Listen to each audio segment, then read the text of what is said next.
정도 한국에 잠시 체류하게 됐는데요.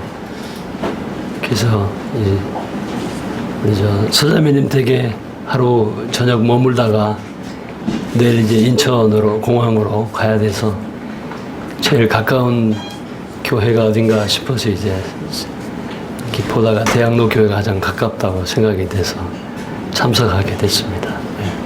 네. 만나뵙게 돼서 반갑습니다. 안녕하세요. 근데 제가 어쩜니까 이렇게 목이 잠겨가지고 답답하게 해드린 것 같아가지고 우리 하나님이 저에게 참 좋은 목소리를 주셨는데 제가 관리를 잘 못해가지고 이렇게 잠시나마 이렇게 답답하게 말씀을 드릴 수 있을 것 같습니다. 저는 이제 잠시 제 소개를 좀 드리고요.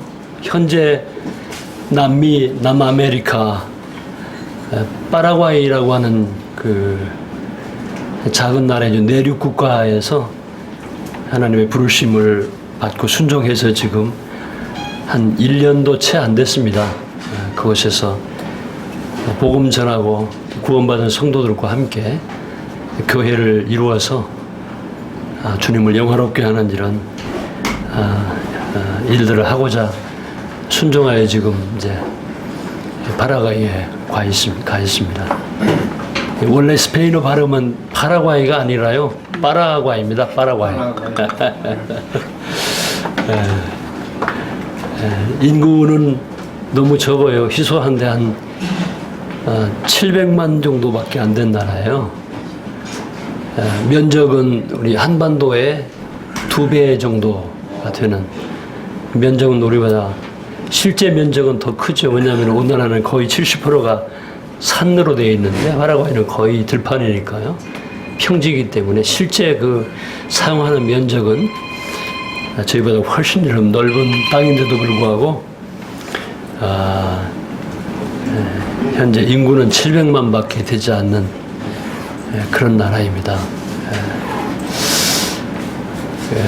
저는 이제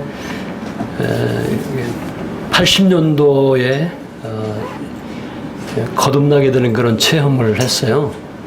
그 전에 한 4년 동안 교회 생활은 종교적인 이런 생활을 했었습니다. 그리고 형제들을 통해서 복음을 이렇게 듣게 되고 성경이 하나님의 말씀이고 사실이고 진리다 하는 것을 이제 제가 발견하게 되면서 하나님 말씀이니 모든 성경의 진리들을 제가 다 받아들이고 더 믿게 되고요. 더 우리의 구주 되시고 주님 되시는 예수님을 믿고 영접하게 되는 그런 날이 80년도였습니다. 그리고 그 후에 7년 후에 주님의 부르심을 또 따라서 이제 정읍으로 복음 전하러 갔다가 정읍 교회가 시작이 되는 1987년도에 그리고 한 25년 정도를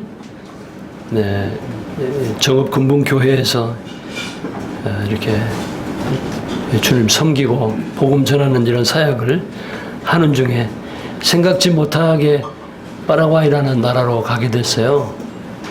계획도 없었고 제가 선교에 대해서 큰 관심과 어떤 비전이라든가 계획도 없었는데 전적으로 하나님의 부르심에 의해서 지금 순종해서 한 1년 동안 지금 그곳에서 잠시 머물다가 비자 문제라든가 여러 가지 문제로 들어왔습니다. 영주권 신청을 했어요. 그래서 비자 문제는 해결이 되는 것 같고요.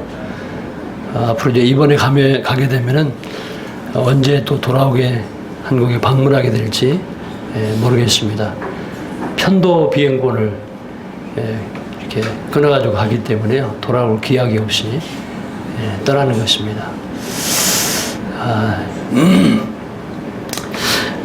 제가 이제 파라과이 가기 직전에 주님으로부터 강하게 받은 말씀이 오늘 이제 생각이 나서 잠시 좀 말씀을 나누고자 합니다. 죄송한 마음이 있네요. 여러 가지로 갑자기 제가 예고 없이 방문해가지고 계획을 다 이렇게 취소시키게 되는 이런 불상사를 또 낳게 해가지고 죄송하고. 주님의 축복입니다. 괜찮습니까? 주님의 은혜입니다. 아이고. 주님의 특별한 때. 아이고, 감사합니다. 한국이나 되니까 가능한 것이지. 또 우리 한국의 성도들이 또 정이 많으시고 배려심이 많으셔서 외국 같은 경우에는 뭐 이게 상상 못할 일 아니겠어요? 갑자기 그냥 5분 전에 왔는데 하여튼 감사합니다. 요한복음 13장 말씀을 이야기했습니다.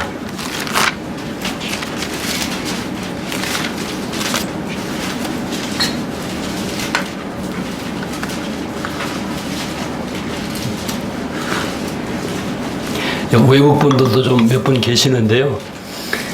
제가 한국 사람이라서 그런지 몰라도 한국 사람들처럼 정 많은 사람들도 없더라고요. 너무 인정들이 많으시고 무정하지 않으시는 이런 분들이 한국 사람들이다. 주님이 한민족에게 은혜를 베풀어 주시고 정말 가난하기 짝이 없는 이런 백성들이었는데 수년 사이에 부유하게 하시고 어느 대륙을 가나 남미에도 가면은 한국인들이 끼치고는 영향이 대단하더라고요. 아주 부지런하시고 얼마나 열정적이시고 그래서 한국인들이 무시당하지 않는 또 특별히 한국의 주님이 은혜를 베풀어 주셔서 참 소위 그리스도인들이 기독교인들이 4분의 1 정도를 차지하는 특별한 나라이기도 하고 선교사를 미국 다음으로 많이 파송한 이런 또 나라이기도 하고 파라과이에서 작년하고 재작년 양 이틀 2년 동안 기아 자동차 리오라는 차가요 가장 많이 팔린 2년 동안의 차 1위를 차지하고 있어요. 기아 자동차가 즐비하게 다니고 있습니다. 현대도 마찬가지고요.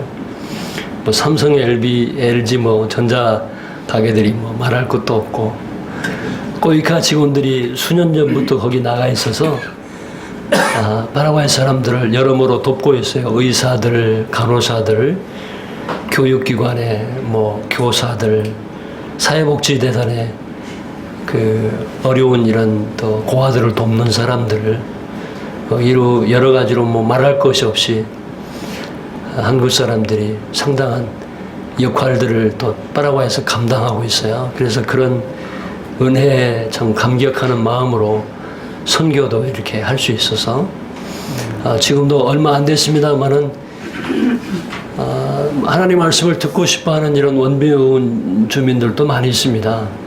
어서 이렇게 말을 좀 속히 배우시라고 저보고 그래서 얼마든지 사람들을 모으는 일은 문제가 되지 않는다고 한인 제품업을 하시는 한인교회 장모님이 한 분 계시는데 그래 브랜드 저하고 얼마 사귄 지도 되지 않은데 저보고 격려를 해주시고 있어요. 스페인어를 빨리 배우십시오. 그러면 자기 직원들이 한 100여 명 정도가 되는데 조회도 하고 그래서 얼마든지 말씀 전할 수 있도록 사람들을 모아드릴 테니까 그렇게 배려도 해주시고 그래서 근데 말 배우는 일이 가장 어려운 일이더라고요. 예, 더위도 그렇고 뭐 여러 가지로 문화나 음식이나 뭐 여러 가지를 적응하기가 쉽지 않습니다만은 새로운 나라의 말을 배우는 것이 가장 제게 큰 기도 제목이 되고 자신감도 없습니다. 주님의 은혜로 어쨌든 그 사역을 이제 시작하게 됐고요. 잠시 말씀드리기 전에 한 50여 군데, 죄송합니다. 5군데 도시에서 성경 공부반이 시작이 돼서 지속되고 있어요. 수도권에서 주일 예배를 드리고 화요일 날 출발하게 되면은 거기서 한 6시간 정도 떨어져 있는 빌라르라고 하는 그 도시에서 성경 공부반이 한 3, 4개월째 지금 진행되고 있고요. 그곳에서 한 5, 6시간 가는 또 엔카르나시온이라는 곳에서 복음이 전해지고 있고, 또 거기서 한 6시간, 보통 파라과이는 이 브라질과 아르헨티나 국경 지역의 도시가 형성이 되었습니다. 대도시, 좀 큰 도시들은 뭐 크다 해봐요. 우리 한국의 업 정도밖에 되지 않습니다만은, 시우다트 네스타라는 브라질 인접 그 도시에서도 한 6명 정도의 한국인과 원주민이 고린도 전후서를 중심으로 교회에 관해서 지금 함께 공부하고 있고요. 또 파라과이는 이 캐토릭이 거의 한 90% 이상이 캐토릭 교도들이에요. 그래서 캐토릭 교의 어떤 성지라고 볼 수 있는 까쿠페라는 그 도시에서도 원주민들 중심으로 79세 되시는 할머니가 통역을 해주시고 원주민들에게 그럴 줄 알았더니 스페인어를 잘 공부해 놓을 건데 힘들어 하시면서 좀 통역을 하고 계십니다. 통역자가 절실하게 요청되고 있어요. 그래서 말씀을 들을 사람들은 많이 있는데도 말이 시원찮아서 그래서 이제 5군데 도시에서 금요일 날 돌아옵니다. 집에 화요일 날 출발해가지고 금요일 날 돌아와서 토요일하고 월요일은 그 언어 배우는 일에 전념하고 있고요. 주일은 예배 드리고 화요일부터 수요일은 순회 사역을 그렇게 하고 있습니다. 제가 그렇게 하려고 계획 세운 것도 아니고요. 필요에 따라서 이렇게 다니게 됐어요. 우리 전도자들은 복음 전해달라고 하고 하나님 말씀 전해달라고 하는데 거절할 수 없잖아요. 필요에 따라서 이렇게 다니게 된 것이 현재 이렇게 5군데 도시에서 지속적으로 5개월 내지 3, 4개월 정도 시작이 되어서 지금 성경 공부안이 진행되고 있습니다. 요한복음 13장 열으셨죠? 34절과 35절 말씀을 보겠습니다.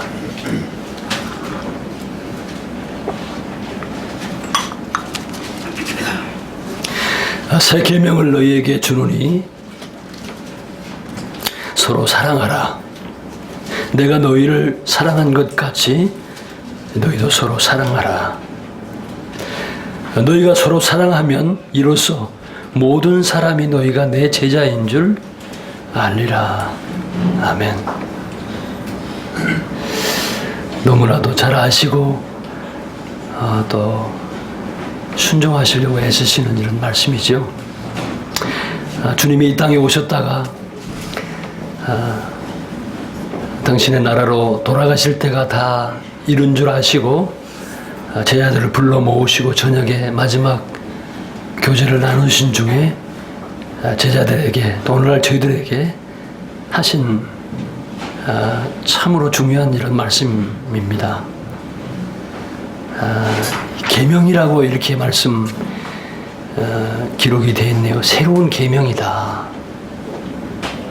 저는 이 말씀을 제가 개인적으로 읽으면서 모든 말씀이 다 순종해야 될 말씀이지만 이 말씀은 특별히 순종하지 않으면 안 되는 절대적으로 계명이라고 말씀하실 정도의 중대한 이런 말씀이라는 사실을 제가 새롭게 인식하게 됐어요. 뭐라고 명령하셨습니까? 서로 사랑하라고 말씀하셨습니다. 때로 우리가 주님을 섬겨나가다 보면은 여러 말씀들을 순종하려고 우리가 애쓰고 기도하고 합니다만은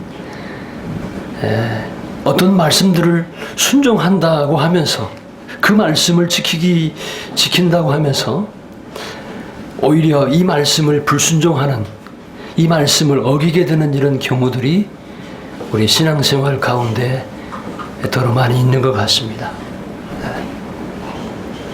그러나 제가 믿기로는 서로 사랑하라고 하는 이 말씀보다도 더 중요한 말씀이 있겠느냐.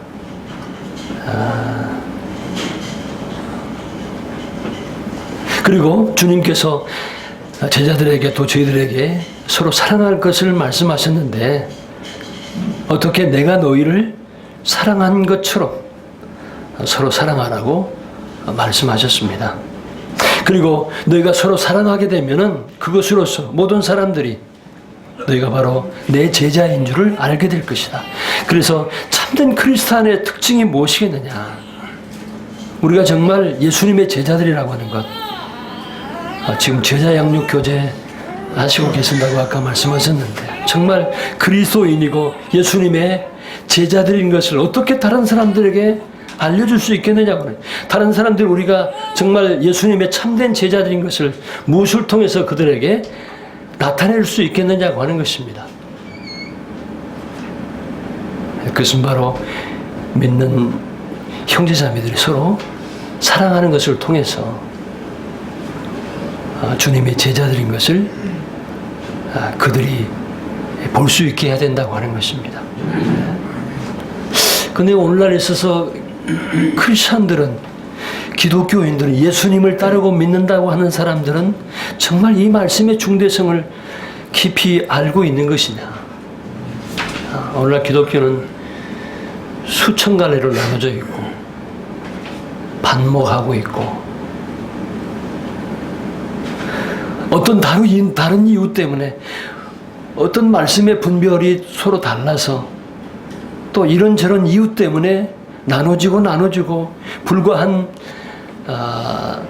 400-500년 정도 밖에 되지 않는 이런 세월 동안에 수많은 교단으로 나눠져서 서로 반목하는 이런 슬픈 이런 현상들을 보고 있습니다. 주님이 미리 그것을 아시고 말씀하신 말씀이 아니겠습니까?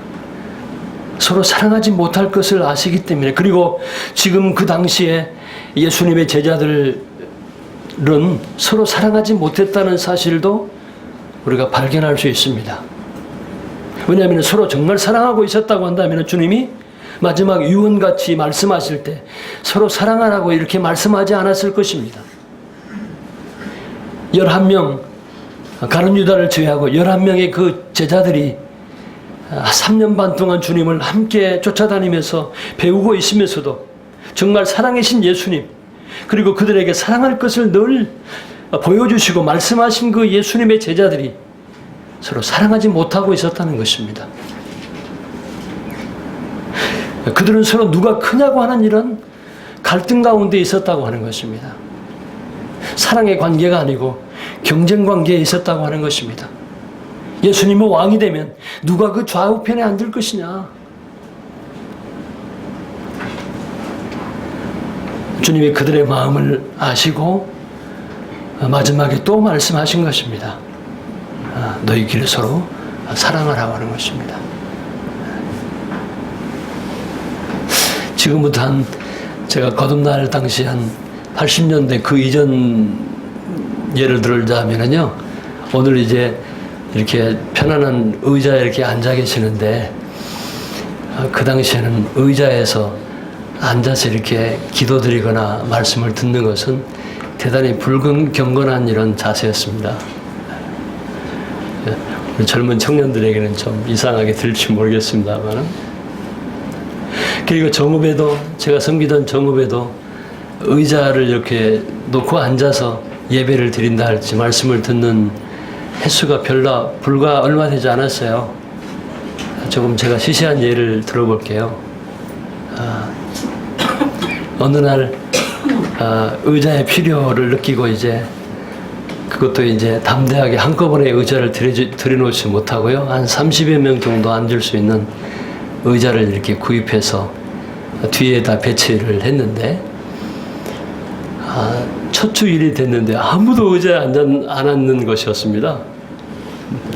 그 당시 이제 젊은 학생들도 있고 노성도님도 이렇게 있어서 무릎도 아프시고 하는데, 왜냐하면 지금까지 그들의 인식 속에는 하나님 앞에 예배 드릴 때는 무릎을 꿇고 경건하게 예배를 드려야 된다고 그렇게 생각해 왔기 때문에 그렇습니다.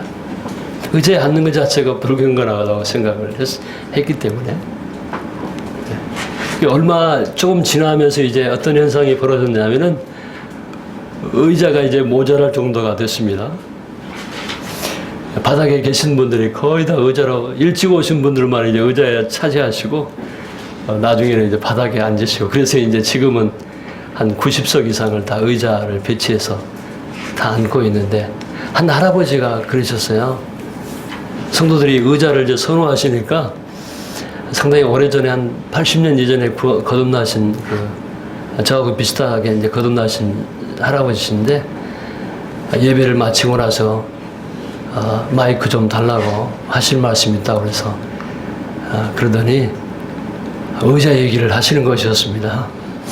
그리스도인들이 경건하게 예배를 드릴 때 기도할 때는 내려와서 드려야지 어떻게 의자에 앉아서 기도드릴 수가 있느냐 그러시는 것이었어요. 그래서 아주 다들 이제 의자에 점점 올라가 있었는데 그 다음 주에 또 거의 내려오더라고요. 그래서 얼마나 그 냉기가 흐르는지 제가 지금도 기억하고 있습니다. 근데 그 할아버지가요, 그때 교회 성도들을 ham 어렵게 하셨다는 생각을 몇 주 후에 하신 것 같아요. 저를 찾아와가지고 할아버지 말씀하시기를 제가 의자값을 헌신하겠습니다 하시면서 500만 원인가를 그냥 이렇게 넣으셔도 되는데 아마 그 마음을 아프게 하셨던 그런 것들 때문에 저에게 이렇게 말씀을 해주시더라고요. 그리고 제가 너무 기뻐서 후주님 헌금함에다 넣으십시오 의자라고 써셔가지고 그래서 탁자하고 연수형 의자하고 좀 구입해가지고 성도들이 의자에서 불경건하게 예배를 드리고 있습니다. 근데 언젠가요 대구에서는 그런 일도 있었대요. 어떻게 의자에서 기도할 수가 있냐 그래가지고 자기 혼자만 계속 의자를 놨는데도 무릎을 꿇고 예배를 기도를 드리다가 그것이 심기가 불편해서 교회를 뛰쳐나가지고 의자 없는 교회로 갔다는 그런 얘기도 들었어요. 제가 너무 시시한 말씀을 들었는데 그 당시에는 어떤 분들은 그거 대단히 중요한 일로 생각합니다. 그래서 그런 것 때문에 성도의 갈등이 일어나고 정말 사랑해야 된다고 하는 일은 사랑이 깨져버리는 그것만 제가 말씀을 드렸는데요. 사실 그런 실제는 얼마든지 찾아볼 수가 있어요. 오늘날 교단도 마찬가지지 않습니까? 우리들 때 만약에 지역교회 안에 성도들이 20명, 30명 내지는 100여 명 지역교회들이 많지 않게 뭐 한 500여 명, 300여 명 이렇게 모인다 할지라도 아니면 지역교회들 간에 이렇게 성도의 사랑의 교제 가운데서도 정말 다른 것 때문에 더 중요한 것이 서로 일치되지 않아가지고 무엇이 정말 중요하다고 여기면서 그렇지 그것을 용납하지 못하는 이런 사람들과 교제가 끊어지는 이런 사례도 있습니다. 예를 들자면 여기 왜 하얗게 이렇게 커튼을 쳐놓으셨는데 이것도 이제 좋지 않은 것으로 보는 시각도 있어요. 오늘 여기 계시는 분들은 이제 아멘. 그러시지 않으시겠지만 그러니까 기독교 역사를 제가 잘 모릅니다만은 뭐 한국뿐만이 아닐 것입니다. 지금 왜 사람들이 나눠져 있나요? 왜 반목하고 마땅히 사랑해야 될 사람들이 한피로 구속받은 형제와 자매들이 왜 그러냐고 하는 것입니다. 저도 과거에 복음 전할 때 비판적인 얘기들을 많이 했었습니다. 지금도 습관이 있어가지고 복음 전하면은 비판적인 일들이 한 10%는 차지하는 것 같아요. 신사적이지 못한 이런 태도로 말씀을 전합니다. 그런 분들이 물론 제가 비판도 옳은 비판을 한다 할지라도요. 비판 그 자체를 좋아할 사람들이 박수칠 사람이 누가 있겠느냐. 이제 철이 좀 들어가면서 그런 생각이 들어져요. 물론 성경에서 빗나간 이런 부분들은 분명히 저의 마음도 그렇고 여러분들의 마음도 그렇고요. 하나님의 말씀대로 섬기고자 하는 이런 순수한 마음들이 우리 모두의 마음속에 있습니다. 우리 말씀을 빗나가서는 안 되죠. 불순종해서는 안 되죠. 그런데 말씀이 아닌 자기 개인의 어떤 분별로 인해서 반목하고 사랑하지 못하는 형제간에 함께 교제하지 못하는 아마 이런 일이 우리에게 일어난다고 할 때 주님이 우리에게 물으실 것입니다. 뭐 때문에 그러느냐. 그러면은 이 말씀을 불순종할 만큼 더 중대한 일이 있었냐고 하는 것입니다. 뭐가 그렇게 중요한 일이었느냐. 그러면서 사랑하지 못하는 이유가 그럴 만한 이유가 있었느냐고 하는 것입니다. 저는 앞으로라도 하나님이 두려운 마음을 가지고 이 말씀보다 더 중요한 말씀이 없다는 사실 앞에서 사랑이 깨뜨려져서는 그 어떤 것도 안 된다는 이런 마음을 갖습니다. 네. 우리의 관계는 경쟁 관계가 아닙니다. 서로 사랑의 관계이고, 요한일서에 보면은 사도 요한이 요한복음에서도 그렇고 요한서신서에도 그렇고 계속적으로 우리에게 말씀하신 것은 하나님이 살아계신 것에서도 말씀하시고, 또 사랑의 사도라고 불려지는 사도 요한이 강조해서 말씀하시기를 우리가 형제를 위하여 목숨을 버리는 것 그것이 마땅하다고 말씀하셨어요.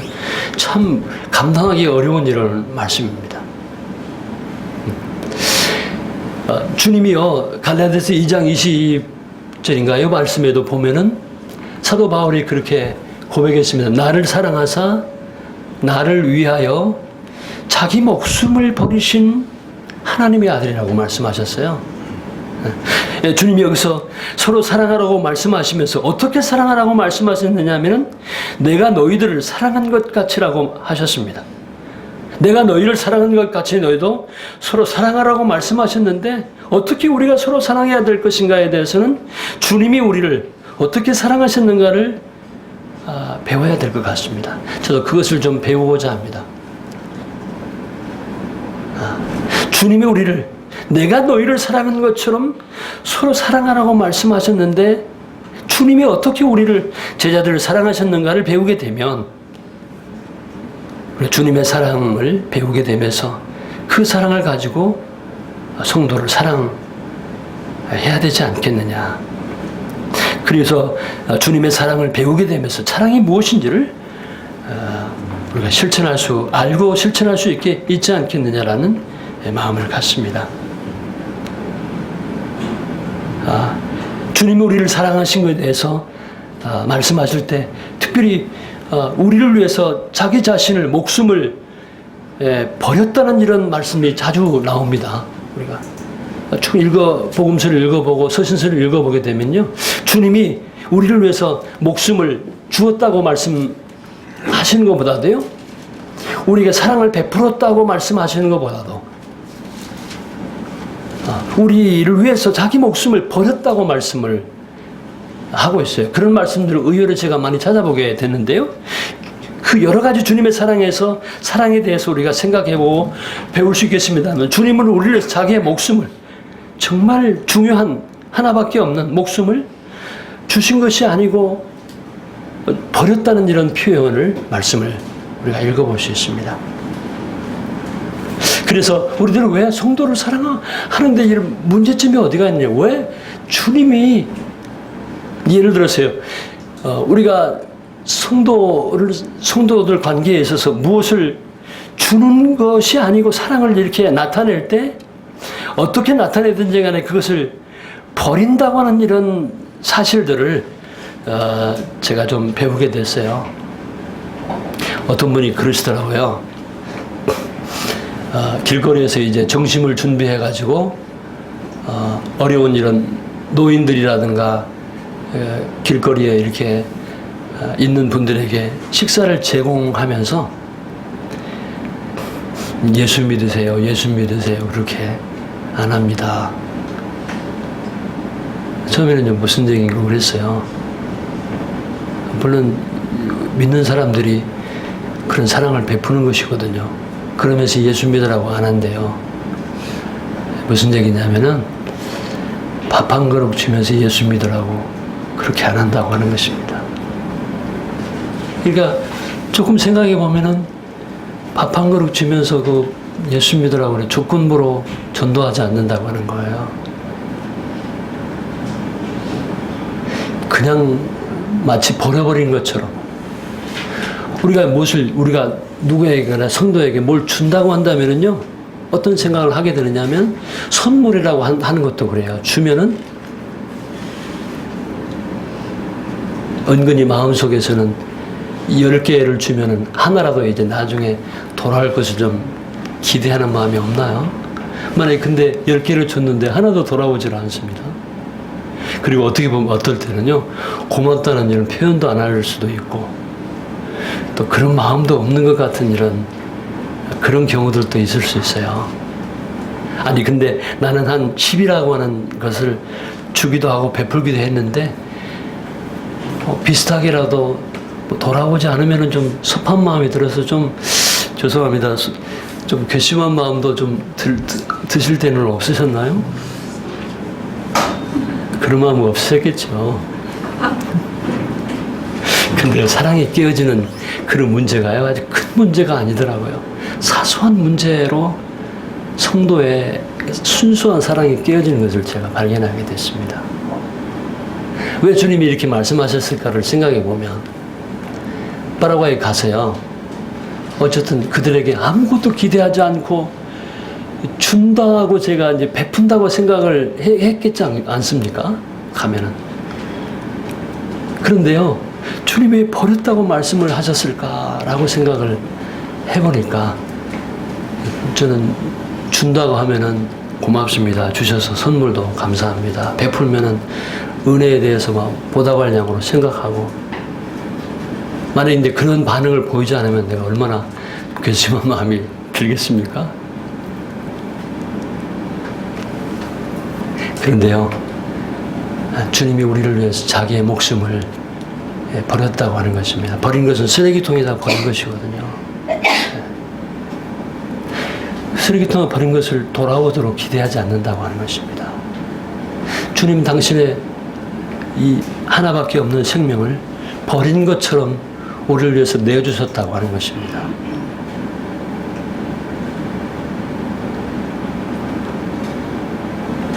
돌아오지 않는다 할지라도, 그리고 그것이요 버린 바가 되었지만, 말씀은 하나님께 드린 바가 됐다는 말씀이 에베소서에서 나옵니다. 결코 버려보는 게 아니에요. 우리가 만약에 어떤 사랑을 여러 모양으로 성도나 구도자들에게, 어떤 다른 어려운 사람들에게 이렇게 나타냈다고 한다면요, 그것은 우리는 버려버려야 된다고 하는 것입니다. 그렇지 아니하면은 인간관계에서, 성도들 간의 관계에서도요, 결코 마음에 그 정말 사랑해야 되는 그런 사랑이 깨지게 되는 문제점이 될 수 있다고 하는 것입니다. 그런데 버린 것이지만 그것은 하나님 앞에 드린 것이라고 주님이 갚아주신다는 것입니다.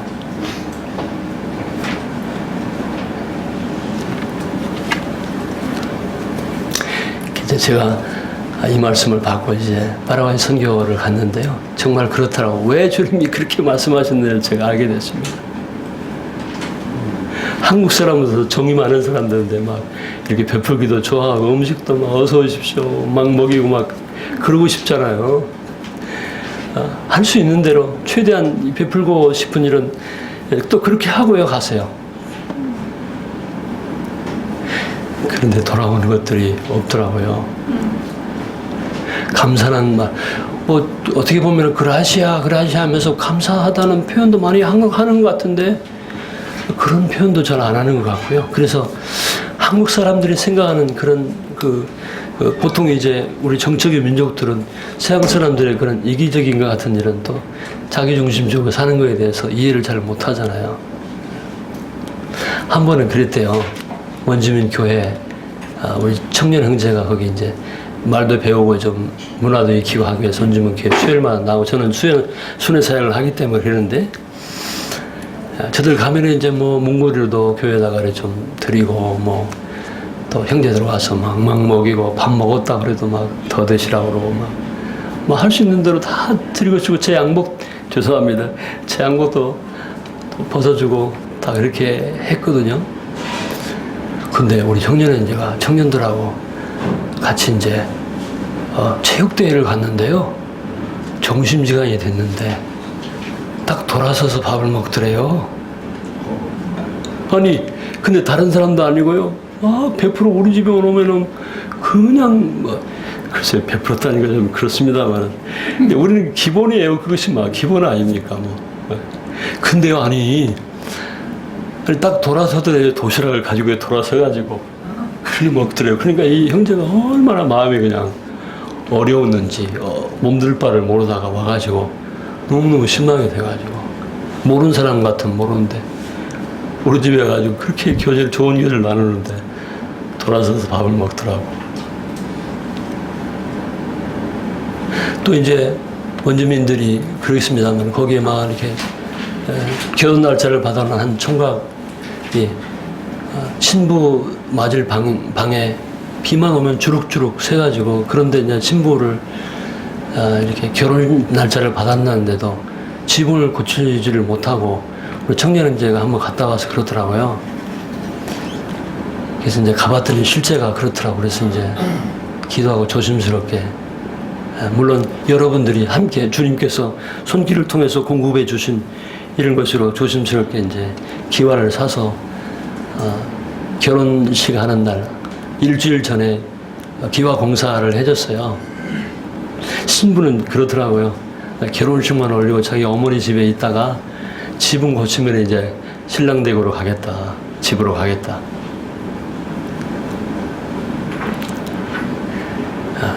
그런데 별로 그 지붕하는 값이 자기의 한 달 월급보다도 더 훨씬 많은 금액인데 그 별로 고맙다는 표현도 안 하는 것 같아요. 그런 마음도 없는 것 같고. 그래서 그럴 때 그런 생각을 주님이 말씀하신 제게 확실하게 깊이 새겨든 말씀이 이유를 제가 알게 됐습니다. 뿐만 아니고 성도들 간에도 마찬가지예요. 우리가 어떤 사람들에게 우리가 은사적으로 여러 가지 면에서 더 있는 것을 다른 사람들과 나눌 수 있다고 한다면, 다른 사람들에게 베풀 수 있다고 한다면, 다른 사람들에게 줄 수 있다고 한다면요, 피차 간에 버리는 이런 마음을 가져야 될 것입니다. 내가 기대한 만큼 돌아오지 않게 되면, 감사를 표시하지 않게 되면 섭한 마음이 들어서 점점 그것들이 성도들 관계 속에서 어려워질 수 있는 문제가 될 수 있다는 사실입니다. 이미 그것은 베풀거나 주었을 때 하나님께 드린 바가 됐다고 하는 거예요. 주님이 갚아주신다고 하는 것입니다.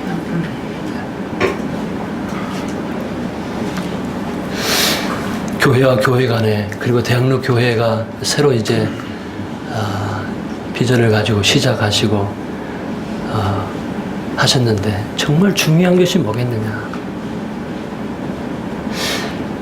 믿지 않는 사람들이나 구도자들이, 새로운 식구들이 이곳에 이제 인도함을 받고 올 수도 있고요. 그들이 여기 와서 뭘 보기를 원하겠느냐. 휘황찬란한 외모를 보기를 원하겠느냐. 저는 그런 것을 사람들이 식상해 하더라고요. 저희 이제 마침 점업에 보면은 한 70평 되는 조그만한 예배당이거든요. 그 옆에 캠퍼스만한 그런 예배당이 있어요. 한 100m밖에 안 떨어져 있습니다. 저희 교회 와서 일하시는 이런 분들이 그래요. 난 저런 걸 별로 좋아하지 않는다.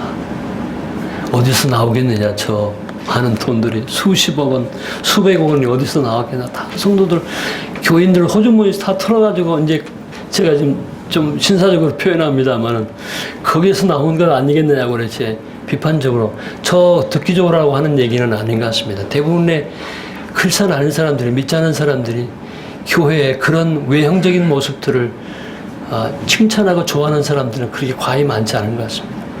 그들 세계 속에서는 많은 사람들이 모이고 빌딩이 엄청난 큰 규모의 그런 예배당들이 있는 걸 자랑스럽게 여길지 모르지만, 그러면서 안에는 다툼이고 문제가 있고 이런 모습 속에서 그들이 외형만 자랑할 수 있을지 모르겠는데, 믿지 않은 사람들은 그런 모습을 좋아하지 않는다고 하는 것입니다. 교회 와서 뭘 보기를 원하겠습니까? 참된 크리스찬의 모습이 뭐냐고 하는 거예요. 믿는 사람들끼리 그리스도의 사랑을 가지고 서로 사랑하는 것을 보기를 원하지 않겠냐고. 왜 크리스찬들은 싸우느냐? 뭐 때문에 이렇게 나눠지냐? 교파하게 많으냐? 거기 원주민, 파라과이 사람들이요. 저 파라과이 있다 보니 자꾸 파라과이 말이 나오네요. 그분들은요, 드랑길로 그래요. 다투지를 않습니다. 제가 인상 쓴 사람들을 별로 보지를 못해요. 그리고 뭐 다투지를 않아요. 별 신경 쓰지 않고 산다고 하는 것입니다. 근데 부끄럽게 뭐라 하느냐, 왜 한국 사람들은 인상 쓰고 사느냐는 거예요. 인상 쓰러 하느냐. 우리는 그 사람들의 또 좋지 않은 이런 모습을 좀 보기도 하는데, 그분들은요, 한국 사람들 왜 인상 쓰고 사느냐는 것입니다. 공감하시나요? 인정하시나요? 그리고 심지어는 왜 교회 갈 때도 인상 쓰고 가느냐는 것입니다. 한인교회의 실정이 그래요. 거기 보면 무슨 얘기인지 아시겠죠? 열심히도 사시고 부지런하게 사시고 대단하게 사시는데요, 얼굴이 펴지지를 않아요. 박지를 못하는 거예요. 그 사람들은 없이 살아도 그냥 가난해도 늘 밝은 얼굴로 늘 올라 이렇게 인사하고, 갑자기 어떤 사람들은 저를 파스타를 그렇게 불러요. 그래서 언제 저 사람을 봤을 건데, 우리 사람한테 저 사람 언제 우리 만난 적이 있느냐? 잘 모르겠다는 거예요. 파스토리는 목사라고 하는 거예요. 제가 거기 가서 이렇게 입고 안 다녀요. 한 5,000원짜리 그냥 티사스바라 매다 이렇게 다니거든요. 저 사람이 어떻게 나를, 아는 사람이라 파스토를 불렀을 텐데, 오늘 날씨가 별로 좋지 않다고 만참 인사를 하는 거예요. 그래서 뭐 그렇다고 인정하고 뭐 이렇게 가는데, 물어봤어요. 한국 사람 교민들한테. 모르는 사람이 막 저를 막 굉장히 반갑게 이렇게 인사를 하더라고요. 원래 이 사람들이 그런데요, 그 사람들이.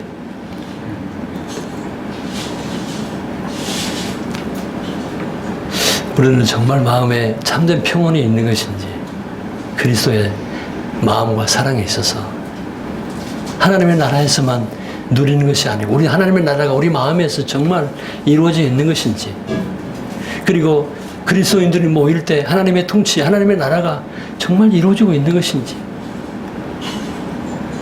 어떤 사람들이 말한 것처럼, 물론 가장 중요한 구원을 전해야 되지만, 기본 진리인 복음을 전해야 되지만,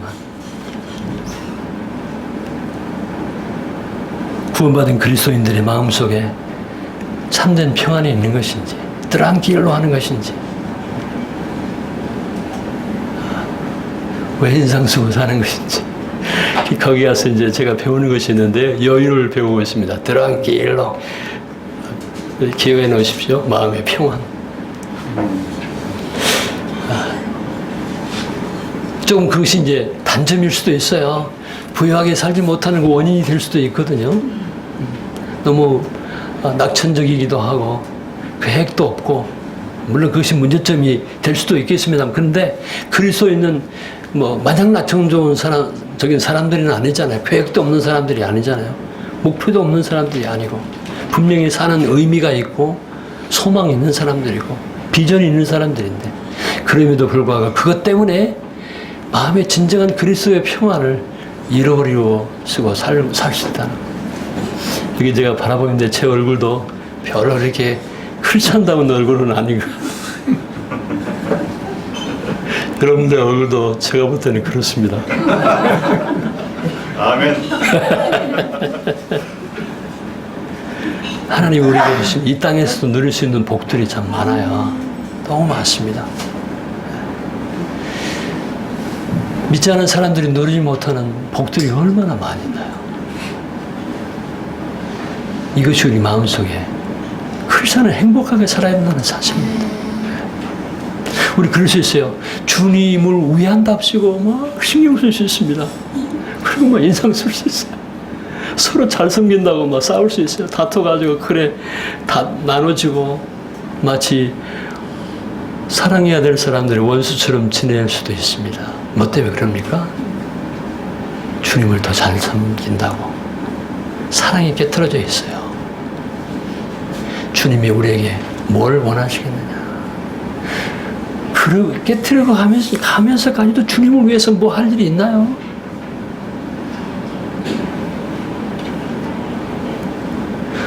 크리스천들도 어떻게 보면은요, 신앙생활이 저도 그런 것 같습니다. 저도 아주 저희 사람들하고 천천히 좀 하자고 그래요. 저도 그러려고 그러거든요. 가서 여기서 가면서도요, 서두르지 말라고 막 그러시더라고요.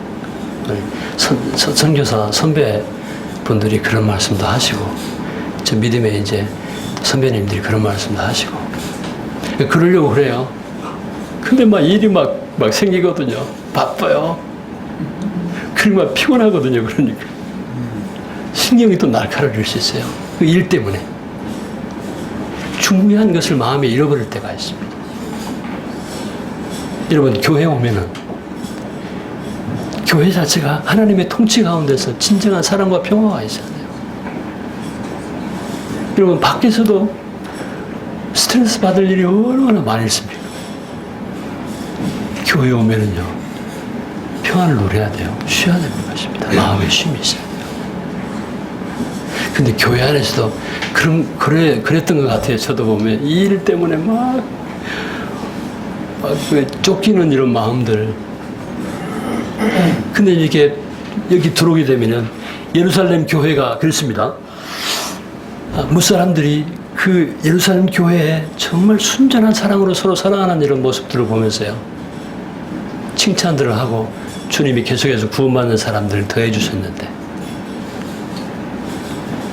그들 가운데서 그 무리 가운데 함께 행복하게 살고 싶은 이런 마음을 가졌지 않겠느냐.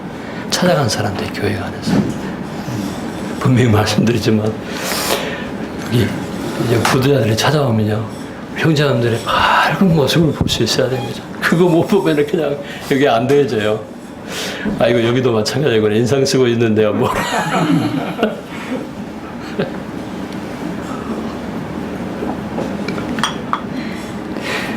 스트레스 받을 일이 밖에 너무 많은데 교회 안에서 스트레스 받는 일, 그런 생각을 할 수도 있어요. 우리는 주님을 사랑하기 때문에 주님을 위해서 이렇게 하다 보면은 그런 자기가 원치 않는 바 그런 어떤 룰 속에 빠질 수도 있다는 것입니다. 제가 경험한 바거든요. 교회 오면 영적인 재충전이 돼야 되고, 진정한 쉼이 있어야 되고, 평화가 있어야 되고, 세상에 찾아볼 수 있는 크리스천들끼리 순전한 사랑이 있어야 되고, 누가 그 좌우편에 하느냐, 그들이 제 아들의 관심사였거든요. 여기 누가 경쟁심을 가지고 더 나은 사람이 되느냐, 혹은 지도자가 되느냐, 이런 문제로 갈등할 수도 있어요, 교회 안에. 그래서 그런 것을 이제 하니까 교회 안에는 조금 되면은 막 집사증 막 주지 않습니까? 안 그러면 이제 마음이 안 차니까. 좀 있으면 이제 그래서 권찰도 만들었던 것 같아요. 성경이 없는 것 같은데. 집사 되기 전에 권찰이라도 좀 시켜줘야 되니까. 성도는 대단히 시시한 사람들입니다. 성도는요. 어떤 시골 교회는요, 정읍에 어떤 그 권사님이요, 한번 찾아오셔가지고, 우리 교회는 성도는 없습니다. 그러더라고요.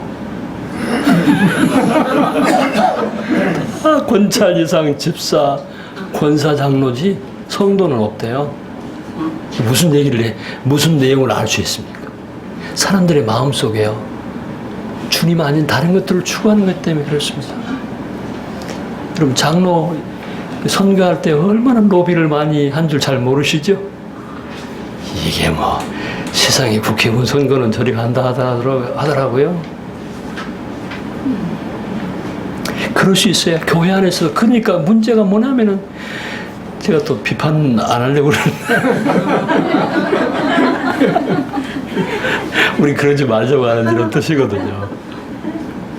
형제자매들끼리요, 어떻게 보면은 여기 이제 연세가 많이 드신 분도 있는데, 내가 이래봬도 70이 넘었으니까 제일 연장자가 아니냐, 이런 생각을 하면은 또 이제 죄송합니다. 어른 대접 받고 싶은 마음이 인간의 이제 기본, 마땅히 어른 공경을 해드려야 젊은 사람들의 장로들에 대해서 그러잖아요. 근데 이제 제가 말씀드린 것은 그런 마음 자체가 평화를 깨뜨리고, 그런 마음 자체가 성도의 순수한 사랑이 깨진다는 것입니다.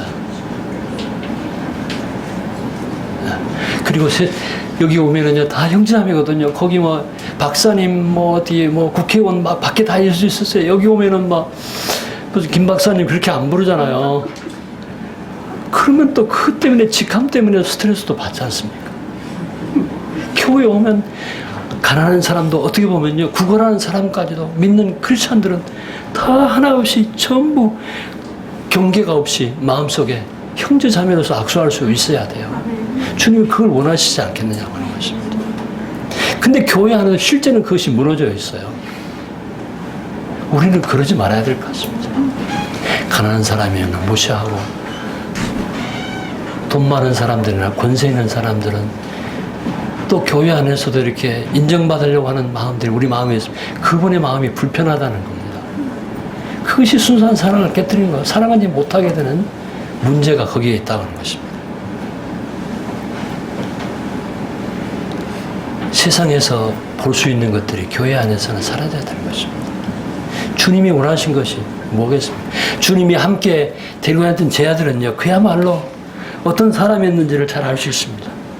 유명한 사람들은 아니었거든요. 하나님이시면서 이 땅에 사람의 몸을 입고 오신 예수님. 그 모나고 문제 있는 사람들과 함께 3년 반이라는 세월 동안에 하나님으로서 어떻게 그들과 동행할 수 있었을까?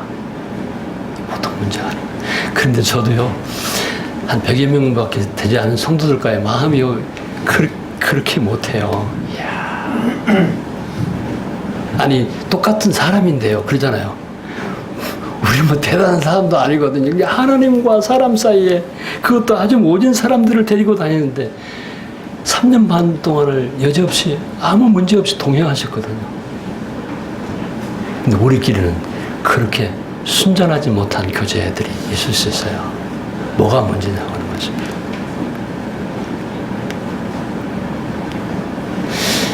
제가 이렇게 말씀을 드리면 저 안에서 이루어진 것처럼 오해하지 마십시오.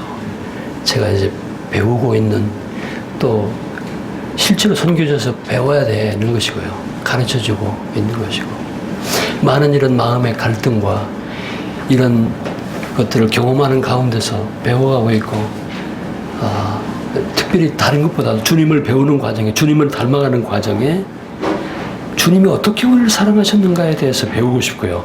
그 사랑을 가지고 서로 사랑해야 될 것에 대해서도 배우고 있습니다. 이게 주님 오실 때까지 실질적으로 이루어지기가 쉽지 않을 것입니다만 어떤 말씀을 순종한다고 어떤 말씀이 중요하다고 그 말씀을 지키기 위해서 이 말씀을 무너뜨려서는 이 말씀을 불순종해서는 안 된다는 것입니다. 주님이 자를 가지고 어떤 자를 가질까요? 분별의 자를 가질까요? 진리의 자를 가지고 평가하실까요? 그렇습니다. 물론. 근데요, 진리도 요한서신서 이 안에 보면은 사랑 안에 있습니다. 사실은. 사랑과 진리는 별다 다른 것이 아니에요.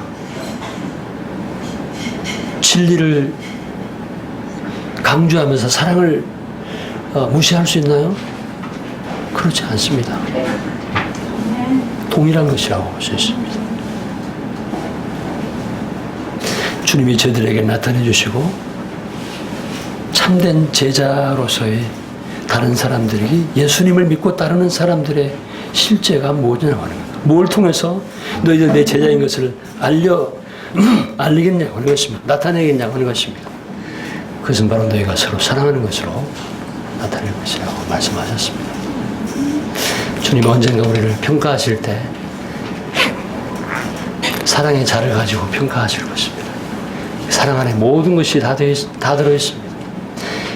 사랑은 율법의 완성이라고 말씀하고 있고요. 사랑 안에 모든 것이 다 들어있다고 말씀하셨습니다. 그 가운데 성령께서 사랑의 영께서 역사하시고 사랑의 하나님께서 사랑의 주님께서 우리 가운데서 놀라운 당신의 부흥을 나타낼 것으로 여겨집니다. 이 대학로 교회가 주님의 사랑 가운데서 놀랍게 부흥되는 그런 교회로 주님의 이름이 영광스럽게 되는 참된 크리스천이라고 인정받는 그런 교회로 성장하고 부흥될 수 있기를 기도하겠습니다. 아멘.